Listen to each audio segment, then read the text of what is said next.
the Afghanistan fiasco. What's wrong with saying that and admitting the failure?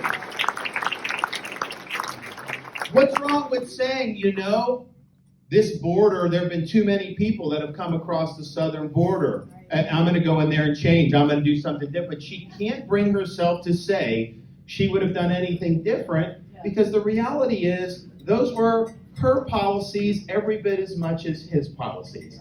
And so we're basically, I think the choice for the country is, are you going to look at this race and the real Harris for who she is, or are we going to be deluded in all the advertising and the corporate media and everything they're trying to do to present a different picture? I mean, I can tell you in Ohio, people are going to get it right. People in Ohio know what the truth is.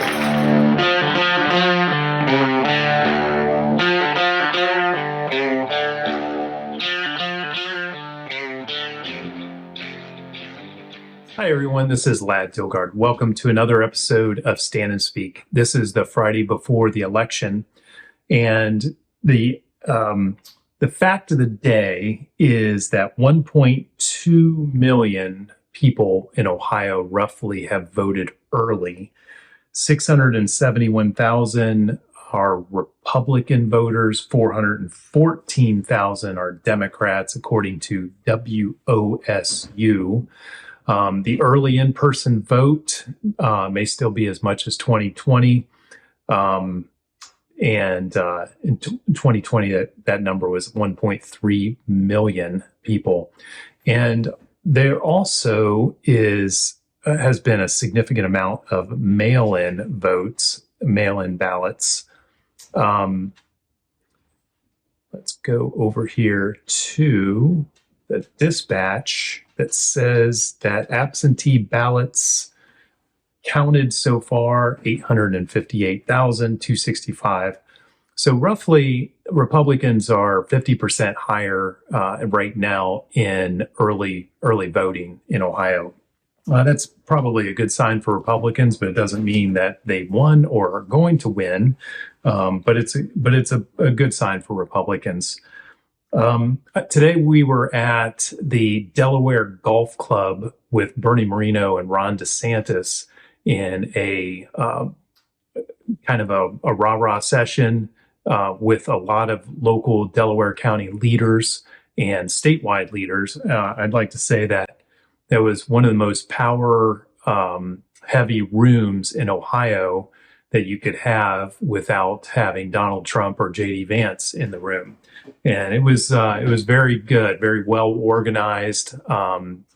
Coffee, pastries, all of the NBC4 was there, and we talked to them a little bit.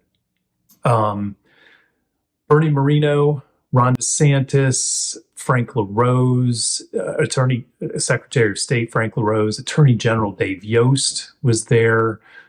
State Senator Andrew Brenner, State Representative Beth Lear, State Representative Brian Lorenz, and County Recorder Melissa Jordan, Lieutenant Governor John Husted was there. They all had things to say, but the primary message was get out and vote. It was interesting because most of the people there asked the audience, raise your hand if you voted already. How many have voted already? And almost every hand in the room went up. This is a very crowded room. We'll show you the picture here. It was a full house, and NBC4 asked me afterwards, well, kind of in a nice way, what's the point of the get out the vote when everybody in that room has voted? Which I thought was a pretty good question. And I said, well, this is for people to be inspired to run past the finish line.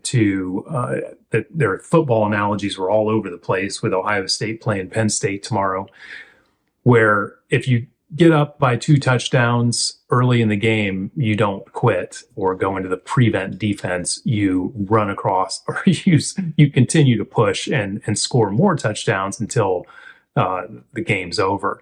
So this is for your grandmothers, your college-age children, low propensity voters, maybe people that need a ride, people that need a babysitter. it's good to get out there and vote early. That way, you know that you've got it done. And if some kind of disaster strikes on Tuesday, your vote's already counted. So I miss going to the Genoa Baptist Church and getting their blueberry donuts and coffee on election day and seeing my neighbors there. But I feel comfortable knowing that I've voted already, and nothing can stop my vote from being counted. So this Delaware Golf Club meeting, Melissa Jordan, the county recorder, she started off with her children leading the room in a Pledge of Allegiance, which I thought was really cute. And we went on to Senator Andrew Brenner, who is kind of the master of ceremonies, introducing people and getting the crowd started. Beth Lear, our state representative in this part of Delaware County, she said a prayer asking for mercy for Tuesday for the election.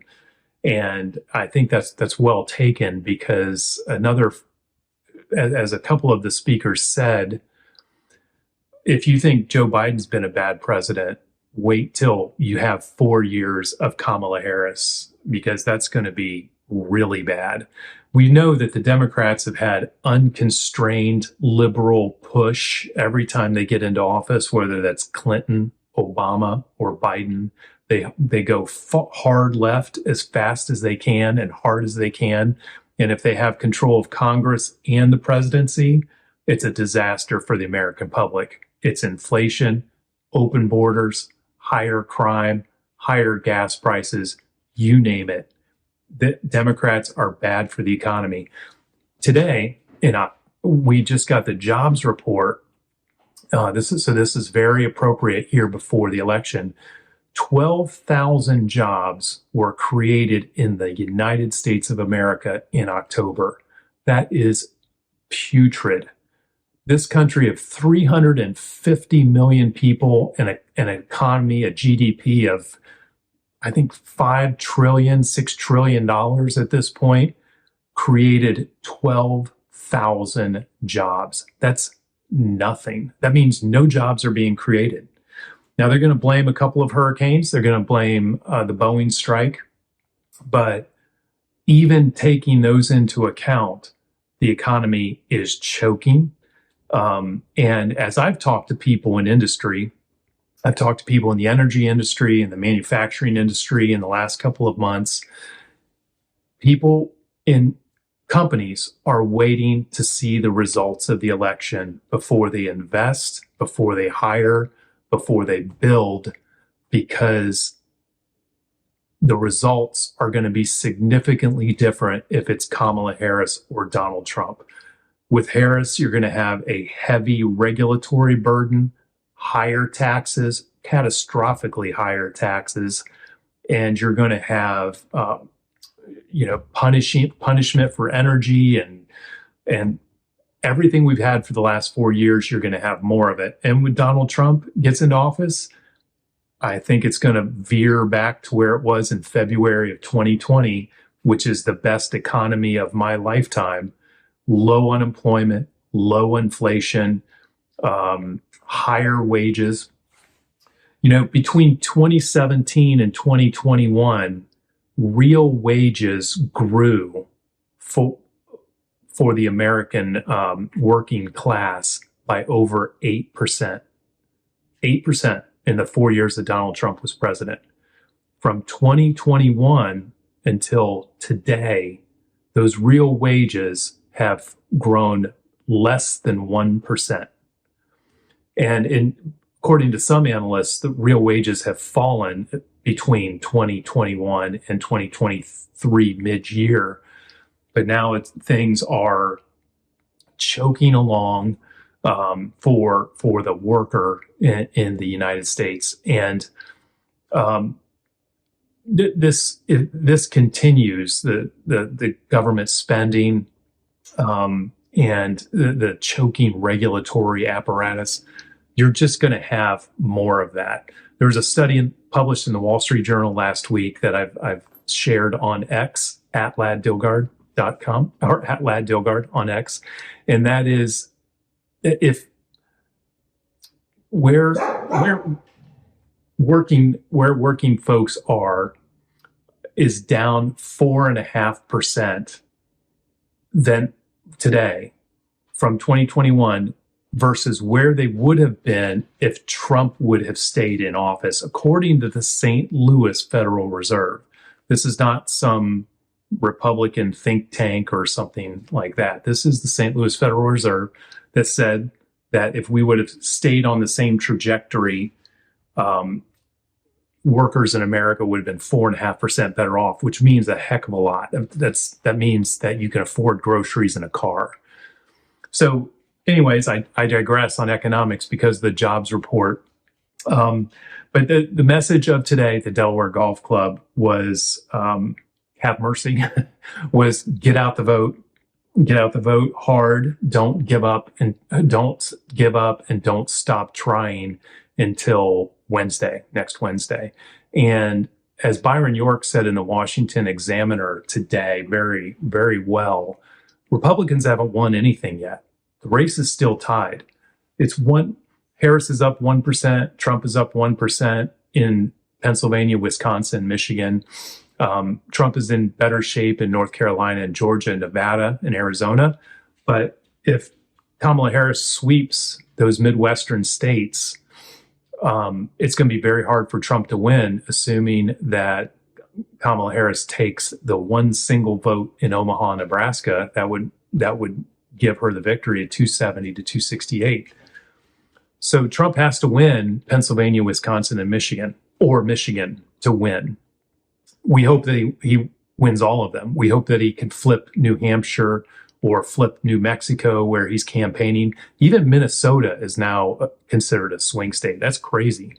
The polls have really tightened in Minnesota to below the margin of error.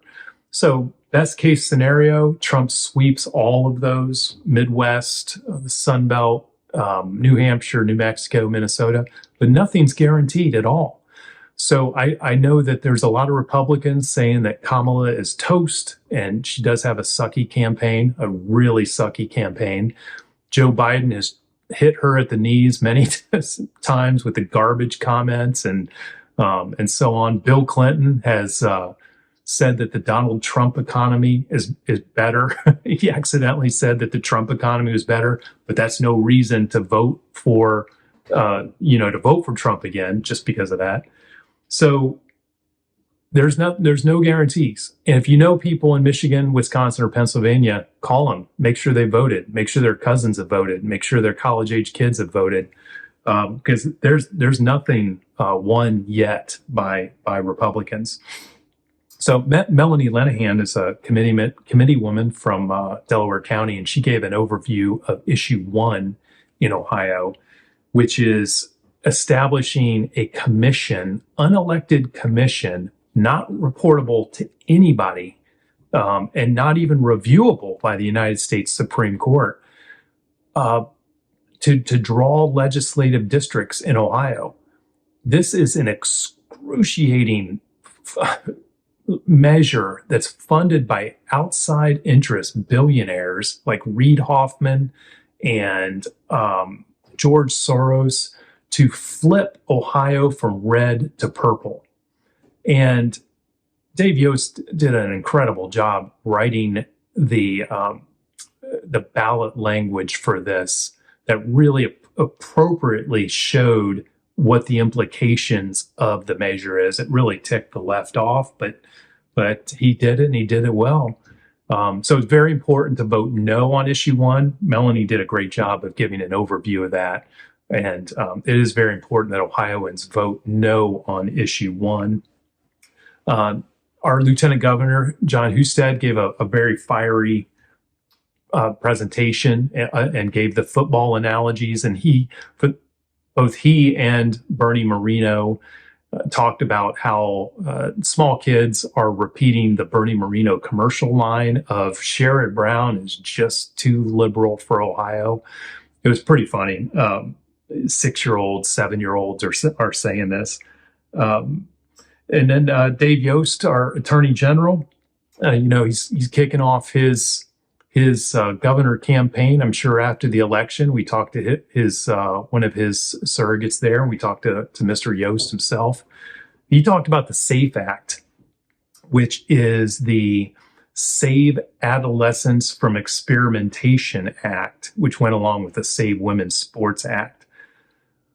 The SAFE Act was passed by the Ohio legislature and litigated, and Mr. Yost talked about how he demanded cross-examination and in-person appearances by these so-called experts. They couldn't just create an affidavit and give it to the ACLU after they sued the state of Ohio and so on. It was very powerful.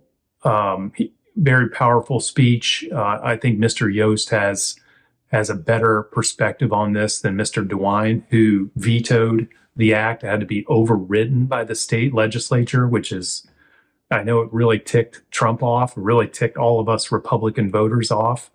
But, we in Ohio, we hope we get back to having a Republican governor again that's actually like a real Republican who doesn't try to allow transgender surgeries to take place on little kids who can't even buy a beer, but they can go out and have their genitals chopped off.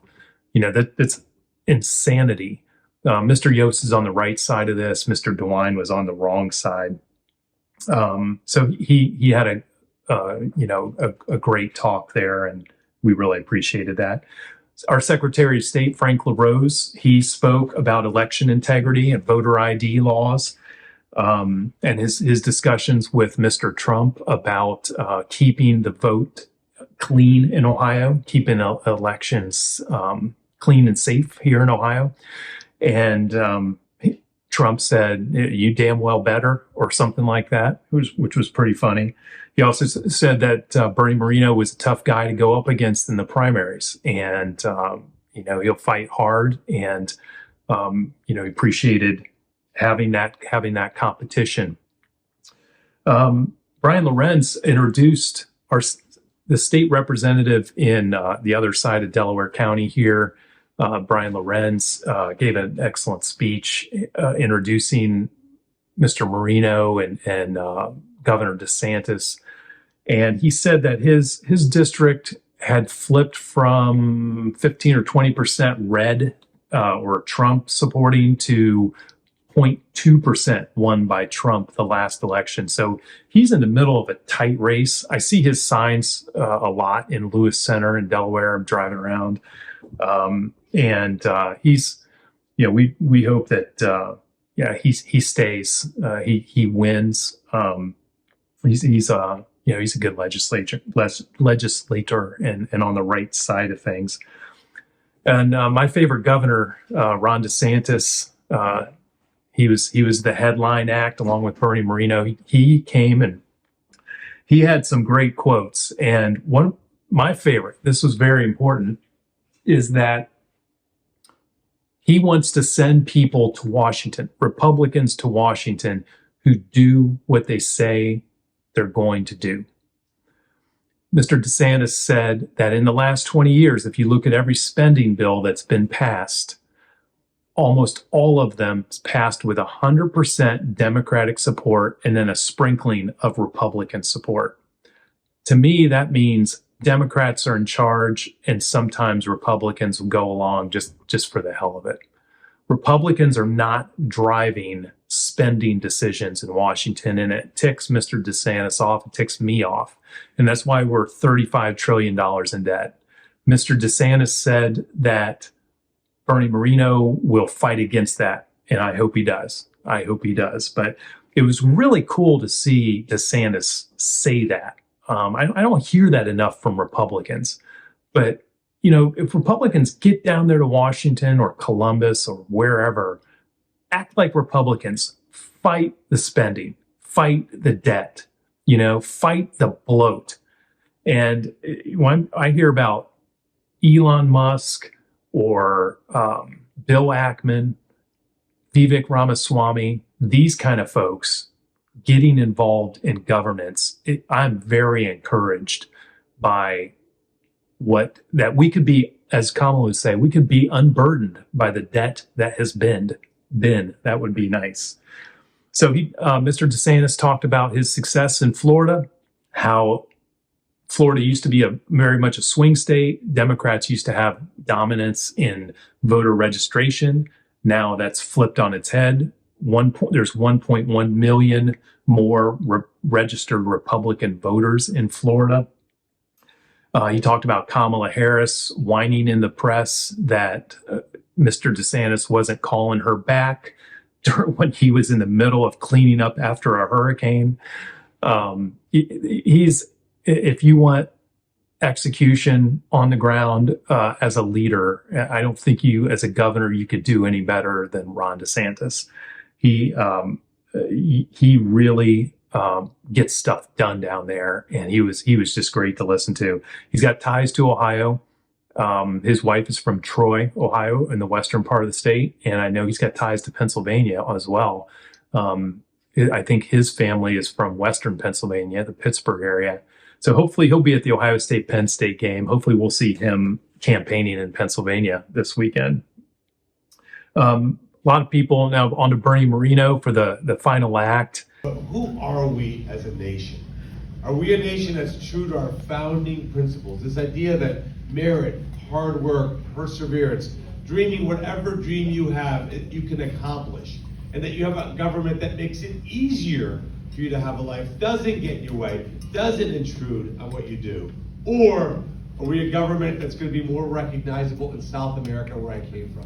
Look, you have a lot of Venezuelans that have moved to South Florida, a lot of Cubans that have moved to South Florida.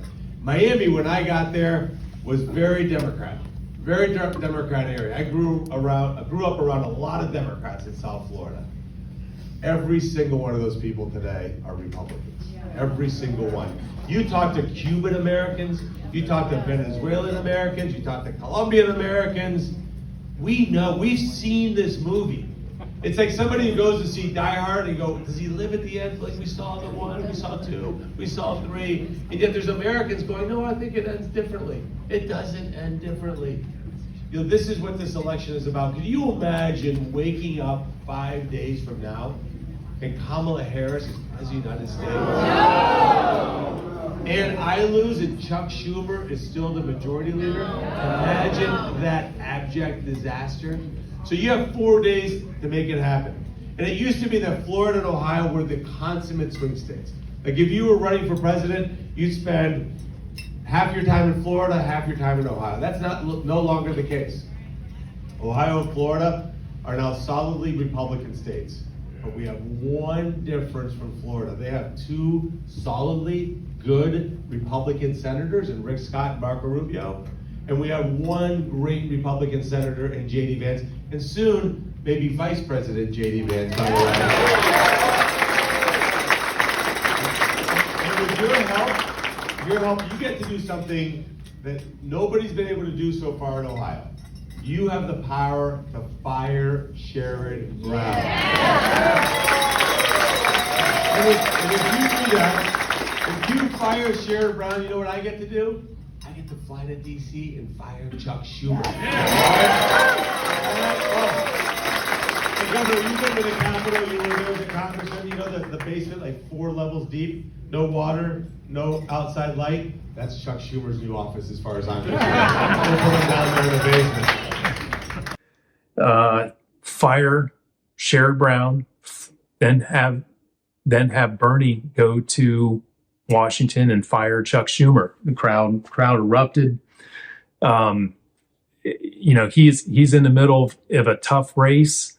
He is really fired up. I think the momentum has been building for him. He said he's up in the polls. Some polls, public polls that we see on realclearpolitics.com, I think I saw him up in one. The others were within the margin of error. He has came a long way. He probably sees polls that we don't see, internal polls that should be much better than the public polls that we see. You never know about the integrity of those polls. But it is a coin flip right now between Sherrod Brown and Bernie Moreno. I got a flyer in the mail today that was clearly directed at Republican voters saying things about Bernie Moreno's approach to COVID or approach to something else. I didn't read it all, but I spoke with Bernie Moreno in the height of COVID. I talked to him for 5 or 10 minutes. I liked everything he had to say. He was not an alarmist. He was not an Amy Acton fan. I don't know what he said that was interpreted as to what was in this flyer, but I can tell you, I would much rather have Bernie Moreno in charge during a, if you want to call it a pandemic or whatever COVID-19 was. I think he would be a heck of a lot more reasonable than the governor that we had here in Ohio, or Joe Biden mandating vaccines, or Sherrod Brown, who is a masked up, locked down vaccine mandate kind of guy. You know, it has been, I've watched elections for 40 years, 30 or 40 years closely. And in this election, Kamala Harris, Sherrod Brown, Bob Casey, Tammy Baldwin, you name it, John Tester, I have never seen the Democrats try to adopt the Republican script or the Republican strategies or policies more than this year. It's unbelievable. You know, I'm sure everybody on this show knows that, you know, Kamala says, "Oh, now I want to build a wall. You know, now I'm for guns. I have a gun right here in my pants pocket or whatever." You know, we know that's all bull crap. But to say that, you know, Bernie Moreno was you know, rough on COVID or followed the bureaucrats on COVID, comparing that to Sherrod Brown, I mean, it's unbelievable. And yeah, I just have never seen such gaslighting and duplicity from the Democrats before. Another one is you know, Biden was infirm. We saw that. He's got dementia. We saw that. They pushed him out of the race because of that. And it wasn't long before, and during that time, you weren't allowed to say Biden has dementia, Biden's feeble. You weren't allowed to say that. But now he's out of the race. And what's one of the primary arguments from the commie Democrat class? It's Trump's too old. Trump is, well, look, he, you know, he didn't eat his hamburger fast enough. He must have dementia, or he didn't pop up into that garbage truck real fast, or he was blown around in the wind. He's old and feeble. Give me a freaking break. First of all, the hell he is. And second of all, it's unbelievable that you weren't allowed to criticize Biden for being old and having dementia, which he clearly is vacant sometimes. But now they're using that on Trump. So I digress. Anyway, just to wrap up here, pre-election, if you want to get rid of the crap that's going on in Washington, stand and speak. Stand up and speak to your relatives and your neighbors and friends. And if you can, get them out to vote. Sunday is the last day of early voting. And, you know, Tuesday night or somewhere after that, we're going to know what we're in for in the next 4 years. So thanks to everybody. And find us on X at Lad Dilgard, or on YouTube, Stand and Speak. And we hope you have a great weekend. Thank you.